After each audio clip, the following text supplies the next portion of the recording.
नमस्कार। फिर से एक बार स्वागत है मेरे चैनल पर। मैं हूं राज। आप देख रहे हैं हाईवे 33।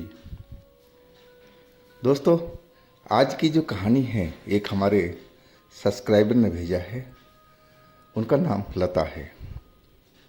लता जी कानपुर डिस्ट्रिक्ट की रहने वाली हैं और ये घटना साल 2013 की है। तो चलते हैं इनकी कहानी में। लेकिन दोस्तों, आपने मेरे चैनल को सब्सक्राइब नहीं किया है तो कर लीजिए और साथ में बेल आइकन को प्रेस करना ना भूलिएगा। तो चलते हैं हाईवे नाइट के इस सफ़र पर। मेरा नाम लता है। मैं कानपुर डिस्ट्रिक्ट के रहने वाली हूँ और मेरी शादी को करीब अभी 2 ही महीने हुए थे। मेरे भी सपने बहुत अच्छे थे कि मेरा पति बहुत बढ़िया हो, काम कर रहा हो, पैसे वाला हो। लेकिन हर किसी की तमन्ना ऐसे पूरा नहीं होती। मेरे पति देखने में तो अच्छे भाले थे, भोले भाले लग रहे थे और प्यार भी मुझसे काफ़ी करते थे। कुछ दिन रहने के बाद वो शहर वापस लौट गए थे। वो एक फैक्ट्री में काम किया करते थे और जाते जाते बोले थे कि लता, मैं तुझे जल्दी लेने आऊँगा। और हम उनका इंतज़ार करने लगे थे। वैसे भी हमारे घर में सब हमसे प्यार करते थे। मेरे सास ससुर, मेरी ननद वगैरह सब मुझ पर प्यार करते थे। मैं भी उनसे बहुत इज्जत से पेश आती थी। और 2 महीने के बाद ही हमारी पतिदेव आ गए और आते ही बोले कि लता तैयार हो जाओ, हम लोग चलते हैं। मम्मी मना करती रह गई कि देखो बेटा, आज तो आए हो, राजी तुम लेके चले जाओगे, आज रुको और कल चले जाना। कौन मना कर रहा है? तुम्हारी पत्नी है, ले जाओ, हम कौन रोकने वाले हैं। मम्मी मुझ कुछ नाराज सी लग रही थी मेरे पति के व्यवहार पर। लेकिन मेरे पति तो अड़ियल थे, अड़ गए कि नहीं माँ, मुझे छुट्टी नहीं है, बहुत मुश्किल से मैं आया हूँ और मैं आज ही निकलूँगा। आखिरकार हम लोग चल पड़े थे। जब मैं शहर पहुँची तो शहर अच्छा था और मैं अपने कमरे में पहुँच गई थी। कमरा जो था हमारा, आस पास में 4 लोग और परिवार रहता था, तो एक घर जैसा माहौल बन गया था। शाम को जब पति आए तो साथ में दारू की बोतल भी लाए थे। मैं तो पहली बार जानी थी कि ये दारू पीते हैं और मैं ये बोले कि ये क्या है, ये किस चीज़ का बोतल है। वो बोलने लगे कि बस थकान दूर करने की दवा है, मैं दिन रात मेहनत करता रहता हूँ और शाम को आता हूँ तो थक जाता हूँ। अब 2-4 घूंट दवा पीऊँगा तो शरीर में जान आ जाएगी। लेकिन मैं समझ गई थी कि ये तो दारू है। अब पतिदेव झूठ बोल रहे हैं और मेरी लड़ाई शुरू हो गई थी कि नहीं, आपको पीना नहीं है, दारू बुरी चीज़ है। लेकिन पतिदेव तो मुझे डांटने लगे थे और मैं डर से चुप हो गई और अपना दारू पी गए और फिर नशे में पता नहीं क्या क्या बड़बड़ाने लगे थे, गुस्सा भी होने लगे थे। और इस तरह कुछ दिन तक मेरे साथ में चलता रहा। जब भी आते तो दारू तो ज़रूर उनके हाथ में होती थी और मैं इस दारू से बहुत नफरत करती थी। दारू ने कई घरों को बर्बाद किया था, मैं अच्छी तरह से जानती थी। तो ये तो बहुत बुरी चीज़ है। आखिरकार जो झगड़ा था हमारा दारू के लेकर ही था। प्यार तो मुझसे बहुत करते थे, मैं भी करती थी। हमारे बीच में जो झगड़ा करा रहा था वो था दारू का बोतल। और झगड़ा कुछ ज़्यादा ही होने लगा था रात को। अब किसी ने मकान मालिक को कंप्लेंट दे दिया था और मकान मालिक दूसरे दिन आ धमका था। आते ही बोला, भाई अपना कहीं और कमरा देखो, हमें रोज़ रोज़ का लड़ाई झगड़ा मंजूर नहीं है। और वार्निंग दे के चला गया कि कल मैं आऊँगा तो ये कमरा खाली होना चाहिए। अब इतने शॉर्ट नोटिस में कमरा ढूंढना बहुत मुश्किल था। लेकिन अब करे तो क्या करे, पति देव की गलती थी। और फिर उन्होंने छुट्टी करके कमरा देखना शुरू किया। आखिरकार ये कमरा मिल गया था। मैं भी साथ में गई थी देखने के लिए। वो कमरा जो था छत के ऊपर में था, सिंगल कमरा था। अब बड़ा सा कमरा था, लेकिन उसमें रसोई नहीं थी। रसोई हमें उसी कमरे में बनाना पड़ता। और छत तो बहुत बड़ा था, घूमने फिरने के लिए सही जगह थी और एकांत भी था। और बाथरूम वगैरह भी छत पर अलग से बने हुए थे। और नीचे एक परिवार रह रहा था, उसको भी आए हुए कुछ दिन हुए थे। तो लेते करके माहौल तो सही लग रहा था। मैंने बोला ठीक है, ये ले लो आप, लेकिन दारू यहाँ भी पियोगे तो बात वही होगी, फिर हमें ये कमरा भी छोड़ करके कहीं जाना पड़ेगा। वो बोले कि देखो, मुझे आदत सी हो गई है, बुरा मत मानना, मैं कोशिश करूँगा कि धीरे धीरे मैं इस आदत से बाज आऊँ, छोड़ दूँ इसको। मैं समझ गई थी कि अब ऐसे ही प्यार से इनको समझाना पड़ेगा, तब ये दारू छोड़ देंगे, लेकिन टाइम तो लगेगा। और उस रात भी जब आए थे तो दारू लाए थे, लेकिन अब जो बड़ा बोतल लाते थे अब छोटा लेके आए थे। यानी चलो कुछ तो सुधार हुआ। और इस तरह करते करते करीब 1 हफ्ता गुजर गया था। सब कुछ अब पहले से बेहतर लग रहा था। पति की जो दारू की लिमिट थी वो धीरे धीरे कम करने लगे थे। अब झगड़ा भी नहीं हो रहा था हमारा। जब ड्यूटी चले जाते तो मैं कभी नीचे वाले परिवार के पास में चली जाती थी और उनसे अकेले में बातचीत किया करती थी, और कोई तो था ही नहीं। तो वो भी कभी हमारे पास में दोपहर के टाइम में हमारे घर में आ जाती थी छत पर, और हम घंटों एक दूसरे के साथ में बात किया करते थे और टाइम हमारा कटता चला जा रहा था। वो संडे की दिन था, मुझे अच्छी तरह से याद है। उस दिन हमारा पतिदेव का छुट्टी था और हम लोग सुबह में कहीं गए थे घूमने के लिए। वापस आए तो दोपहर हो चुकी थी। और उसके बाद हमारे घर पर एक रिश्तेदार भी आए थे। अब उनके लिए हमें नाश्ता पानी सब कुछ तैयार करना था, उसमें भी टाइम लग चुका था। जब वो रिश्तेदार गए तो शाम के करीब 7 बज गया था। अब फिर हम लोग थोड़ा बहुत खाना बनाए थे, बाकी पेट तो भरा हुआ था नाश्ता पानी से ही शाम का। और फिर हम सोने की कोशिश करने लगे। पतिदेव अब दारू अपना शुरू कर दिया था।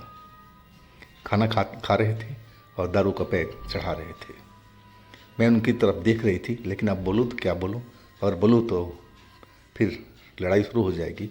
लेकिन वो पहले से जो कोटा था वो कम कर चुके थे और रोज़ की तरह हम सो गए। पता नहीं कब मेरी रात को नींद खुली। कुछ बाहर में चलने की आवाज़ आ रही थी, जैसे छत पर कोई इधर से उधर चल रहा हो।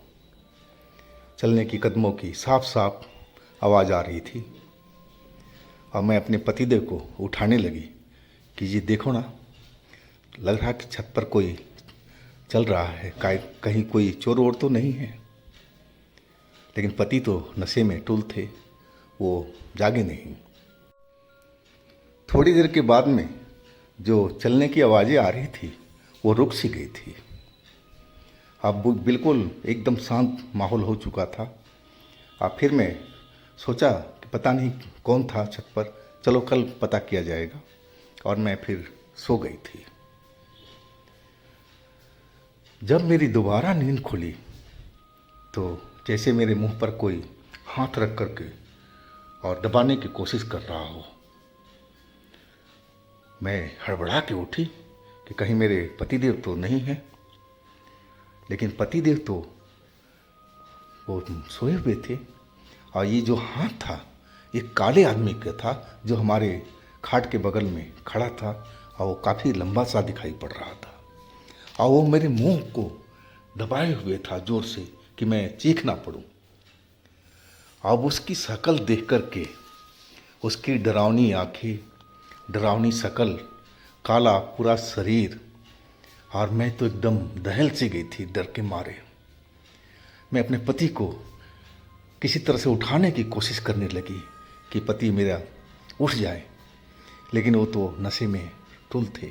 उनको तो दिन दुनिया का खबर ही नहीं था कि हमारे पत्नी के साथ ये क्या हो रहा है। और वो जो काला भूत था मेरे मुंह पर हाथ रखे हुए और मेरा बाल पकड़ करके आप सीधा पलंग से, खाट से नीचे उतार दिया था और एक कोने के साइड में मुझे दबा दिया था दीवार के साथ में। अब मैं छटपटा करके अपने जो पैर था दीवार पर धक धक धक धक चोट करने लगी ताकि कुछ आवाज़ हो तो हमारे पति जाग जाए। लेकिन पति तो बिल्कुल खराटे से भर रहे थे, उनको कुछ खबर ही नहीं था। अब वो हमारी जो गर्दन था उसको एकदम दबाने लगा था और लग रहा था कि अब मेरी जान ले ही लेगा। मुझे इतना डर लग रहा था कि मैं ज़िंदगी में कभी ऐसा डर महसूस नहीं किया था। आखिर उस भूत को मेरे से क्या दुश्मनी थी, क्यों मुझे वो मारना चाहता था, कौन था वो जो इस वक्त मेरे कमरे में आया था। मन में कई तरह के सवाल थे, लेकिन अभी तो ज़िंदगी बचानी मुझे ज़रूरी था। अब मैं उससे संघर्ष करने लगी, उसके हाथ को छुड़ाने का, अपना गर्दन छुड़ाने का, मुंह छुड़ाने का कोशिश करने लगी। और मैं एक बार छूट भी गई उसके चंगुल से और सीधा दौड़ती हुई पति के पास पहुंच गई और उनको हिलाने लगी कि उठो, तुम उठो, देखो ये देखो मेरे को जान से मारने की कोशिश कर रहा है, कौन है ये। और पति तो भड़बड़ा करके उठे, क्या हुआ लता, क्या हुआ, क्यों शोर कर रही हो। और जाग चुके थे वो, और जब उन्होंने देखा तो उनकी तो और भी चीख निकल चुकी थी। अब तो जैसे वो सूखे पत्ते की तरह कांपने लगे थे। एकदम उनके मुंह का जो आवाज़ था वो बंद हो चुका था और उन्होंने मेरा हाथ पकड़ा और सीधा दरवाजे के बाहर और सीढ़ियों से दौड़ते हुए हम नीचे, जहाँ पर वो किराएदार रहते थे नए वाले, उनके पास पहुँच गए थे। उनका भी दरवाज़ा बंद था और हमने दरवाज़ा पीटना शुरू कर दिया और तब जाके उन्होंने दरवाज़ा खोला और फिर उनके घर में हम जबरदस्ती घुस से गए थे। वो हड़बड़ाए हुए थे, क्या हुआ भाई तुम लोग के साथ में, और इस तरह क्यों घर में घुस से चले आ रही हो। लेकिन हम तो बस किसी तरह से उस भूत से जान बचाना चाहते थे। आंटी समझ गई थी कि कुछ न कुछ तो ज़रूर गड़बड़ है, लेकिन जो अंकल थे वो एकदम अलग से व्यवहार कर रहे थे कि तुम लोग हमारे घर में कैसे घुस के आ गए। वो कुछ अलग ही व्यवहार उनका लग रहा था मुझे, लेकिन हमें उस चीज़ की चिंता नहीं थी, चिंता थी अपनी जान बचाने की। और मैं आंटी से बोलने लगी कि आंटी हमारे घर में ऐसे ऐसे हुआ है अभी, हम लोग वहीं सीधे भाग के आ रहे हैं। और फिर तो जो वो भी परिवार था, जो अंकल थे, आंटी थे, उनके बच्चे थे, सब डर चुके थे। और फिर उन्होंने तो दरवाज़ा अंदर से ही बंद कर लिया और फिर हम इकट्ठे रात को बैठे रहे। सारी रात डरे हुए से कोई एक दूसरे से बात भी नहीं कर रहा था, इतना डर लग रहा था। और सीढ़ियों पर अब ऊपर से नीचे आने की आवाज़ आ रही थी और फिर वो आवाज़ गायब हो जाती थी और कुछ देर के बाद फिर ऊपर से नीचे कोई आ रहा हो और नीचे आकर के आवाज़ वो गायब हो जाती थी। 4 बजे तक सुबह में ऐसा ही चलता रहा था, लेकिन 4 बजे के बाद वो आवाज़ सब कुछ शांत हो चुका था, क्योंकि अब सुबह होने जा रही थी। हमने आंटी से पूछा भी था कि आंटी आप तो मेरे से काफ़ी दिन से हो, क्या ऐसे कभी हुआ है आप साथ में। आंटी ने मना किया कि नहीं, हम लोग के साथ में ऐसा कोई घटना नहीं हुआ है, लेकिन ये तो बहुत ही विकट घटना है, ऐसा तो होना ही नहीं चाहिए। यानी कि आंटी आपने जो मकान लिया था तो इसमें कोई किराएदार था इसमें, जो जिस कमरे में आप रह रही हैं, चाहे ऊपर वाले में। तो आंटी बोलेंगे नहीं बेटा, ये मकान बंद था और ये काफ़ी दिनों से लोग बता रहे थे कि ये इसमें कोई रहता नहीं था। और हमने तो सोचा था कि चलो सस्ता है और साफ़ सुथरा है तो हम ले लिए थे। हमें क्या पता था कि इसमें कोई भूत प्रेत भी रहता है। अब हम सोच लिए थे कि सुबह होते ही और हम इस घर को खाली करेंगे, और वही हमने किया था। सबसे पहला काम मकान ढूंढने का, और दोपहर के बाद तक हम उस मकान से निकल चुके थे। वो जो घटना थी उसमें कौन था, वो काला भूत कौन था, और क्यों हमें मारना चाह रहा था, क्या उसका मतलब क्या था, आज तक हमें समझ में नहीं आया है। क्यों मुझसे वो उलझा था, क्यों मुझे मारना चाह रहा था, क्या उसका मतलब होना चाहिए था, लेकिन पता नहीं लग पाया। अब हम उस घर की तरफ अब डर के मारे जाते भी नहीं थे। तो दोस्तों, ये थी लता जी की अपनी आप बीती। अगर आपके पास भी इस तरह की कोई अपनी घटना है, कोई कहानी है, तो आप मुझे इंस्टाग्राम पर या मेरे व्हाट्सएप नंबर पर ज़रूर शेयर कीजिएगा। और मेरे दूसरे चैनल पे भी विजिट कीजिएगा, उनमें भी अच्छी अच्छी कहानी हमने डाली हुई है जो बेहद आपको पसंद आएगी। चैनल का लिंक मैं नीचे डिस्क्रिप्शन बॉक्स में दिया हुआ हूँ, तो एक बार आप लोग ज़रूर देखिएगा।